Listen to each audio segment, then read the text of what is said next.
Goeiemôre luisteraars. Dis Persvisie nuus. Episode 2. Okay, so vandag se weer is op die terug in 'n sekonde. 17 grade Celsius met 'n wind van 34 km/h. Geen wolke in die lug nie, maar jog die voëls vlieg in die verkeerde rigting wat actually wou gaan. So ja, Artscape is daar op die oomblik 'n pragtige opera wat wys. So onthou om kaartjies te koop en te gaan. Dis 'n amazing opera en niks te doen met sport nie. So ja, onthou om dit te doen en Cats van laas jaar was amazing. Dink julle nie ook so nie? Ja, die Cats. Jy het dit nie eens gesien nie. Ek het die Cats, die cheetahs teen die bulls. Dis daai Nee, Cats, ek nee. praat nie van sport nie, ek praat van die musical wat laas Desember gewys het. En ek dink dit was O, van jou oog is nie in jou mond oh nie. man, dat is hy. O, van Andrew Okay. McLeod Webber. Andrew Lloyd Webber. nie Andrew McLeod. McLeod Webber. Andrew Lloyd Webber. Andrew McLeod Webber. Ag wat. Okay. So verder.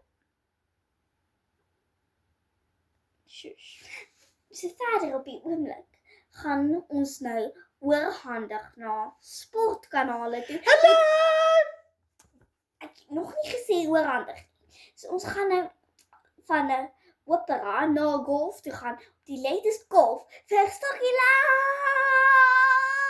Maar ek wil raak sê,